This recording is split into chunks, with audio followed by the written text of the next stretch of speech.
Yeah. But I don't know. I did want to transition to another text that I sent you because this is what you brought up to me, and I had a hard time understanding what you was saying, like why you were frustrated about these type of individuals, and then we came to the conclusion of what we call them: hood philosophers, Still street philosophers, whatever we want to call them, right? And yeah, I'm like you. I really don't like those individuals, man. I don't, man. And let's break down to the people what we really mean by hood Hood philosophy. philosophers. A Well, dude, yeah, whatever. give me your definition and I'll add to it. My apologies. No, no, no. My definition of a guy in the hood and pretty much urban neighborhoods. But I like how you said street philosopher because he could be just like a street walker type guy and not resign in just a hood or community. So a street philosopher guy, you walk up on them, got all this game. They typically don't use the game or the knowledge that they give you. So it always leaves you with that puzzling thought, like, it sounds real good, but if you can't even apply it to your life, how you expect to try to explain it to me and expect me to apply it to my life? That's one thing that I always got me with them. But then also you have the ones that's really in the hood and in the neighborhoods, and sometimes it be off the top, like just just out of nowhere information that they try to put up on you. So to answer the question, what are they? They typically just people that walks the neighborhood, walks the street, and try to give you knowledge. Sometimes you don't even want it. Sometimes they force it up on you. They don't ask you if you like it. So that's my definition. You can definitely give yours. No, I agree. I definitely agree. And I will add to that because I think you're spot on. How can I put this? Bro, just because you done read a book or two and became one of the wisest dudes in jail, Yeah. don't mean you just got all the knowledge, right? And that's how I can sum it up. And when we were younger, we would be more open to listening to them, right? Definitely. Because we were younger, we were still trying to find our own way. Hmm. We didn't know who to, follow in a sense. But once we went on this journey that we're on of our own personal development, went to school, of course, that's book knowledge. But also we fuse that with the, I'll say, hood knowledge that we acquired growing up in our neighborhood, right?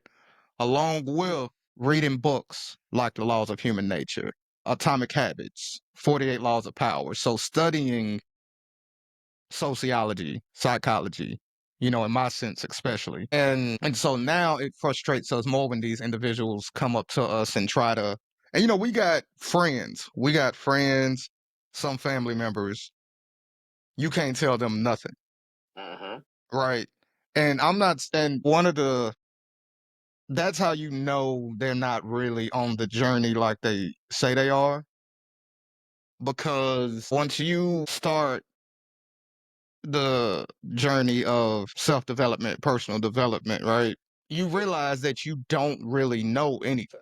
You realize that, like, man, I'm just trying to figure it out. And we continue to try to figure it out and we continue to try to learn. It's been countless of times where I've thought one way and I get shown a different perspective. And I was like, okay, I didn't think of it that way. Right. Right.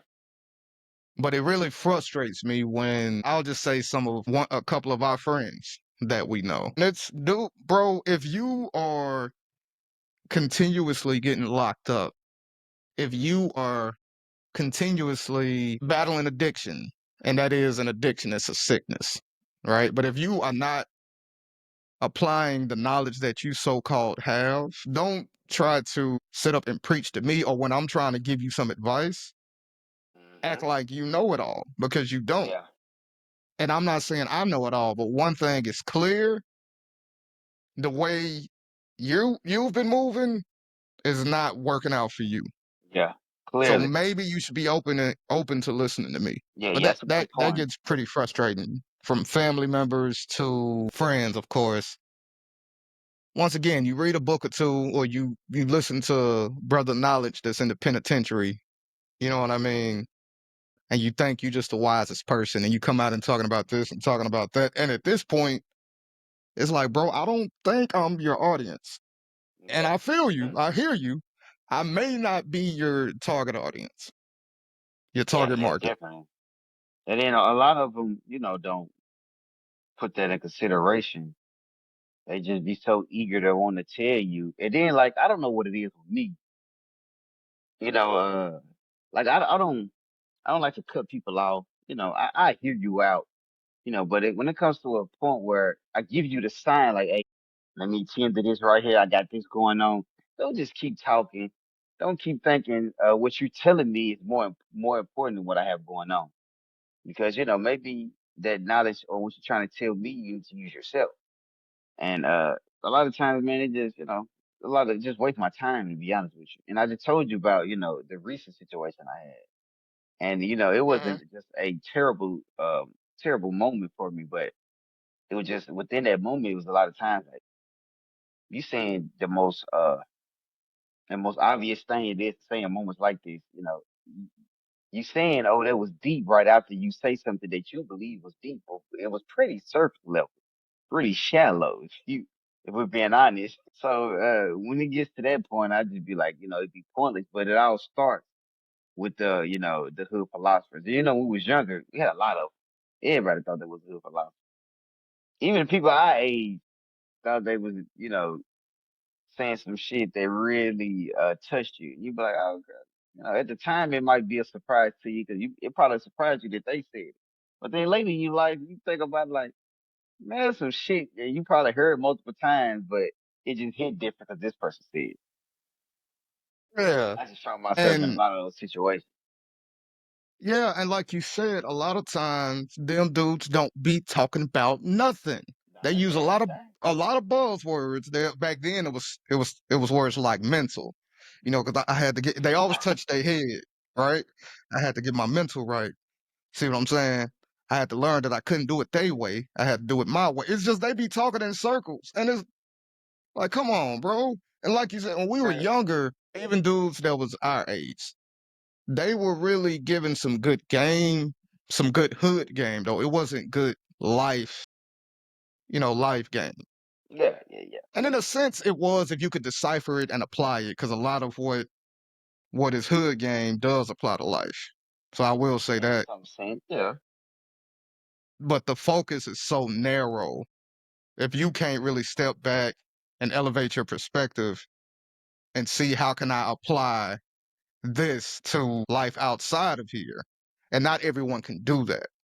Right. And so, and I said it to say, I do believe, as much as we joke about these individuals, I believe you can take something from anyone and apply it to your life. Someone can inspire you, even if what they say don't completely apply to you, but what they say kind of sparks a thought in your mind to apply to your own life. So I do believe that. But a lot of people can't decipher and pull back and say, okay, this doesn't really apply to me in my life, but the principle of it I can take with me Hmm. and And go. You apply know it what I mean? elsewhere. So, mhm. Yeah, but I really, yeah, it is frustrating. It is frustrating, and and for me, I don't know, kind of like what we spoke about last week with the individual that is being charged, or at least got arrested, I believe, being charged with, I think Some along those lines. statutory R word. And it was dudes that was moving similar to that trying to break us off game. Hmm. And it's like, bro, your message and your actions isn't matching. Yeah. And what's funny is a lot of times those individuals be fresh out of jail, Hmm. and then you see them about a week later or a month later, and they back talking reckless and talking crazy like they used to. Yeah, the ones fresh out of jail, they really be on one. I They didn't know that come was with a the real thing. they come with the clever wordplay. Yeah, and they be so vulnerable and such a victim when they're locked up. And I remember that with maybe loved ones. And once again, being younger, I was naive, right? Yeah. You get a call from a family member that's locked up and they talking like they really gonna change when they get out. Yeah. And me, I have high hopes like, oh, this person is gonna change, it's gonna be different. Get out, it lasts about a week. Yeah. And it's systemic, it's the system, because it is difficult to be fair. It is difficult for individuals to adjust. Definitely. But they're not trying as hard as they think if it's just a week, if we're being honest. Yeah, yeah, definitely, definitely, definitely. And then, oh no, even outside of that, the perspective also a lot of be off a little bit because you have to consider the fact that it's going to be an adjustment and it's going to be tough to find that balance. A lot of them don't consider that at all. They have their perspective and they get narrow minded, and that's how they end up backsliding eventually. Let's get into that though. I want to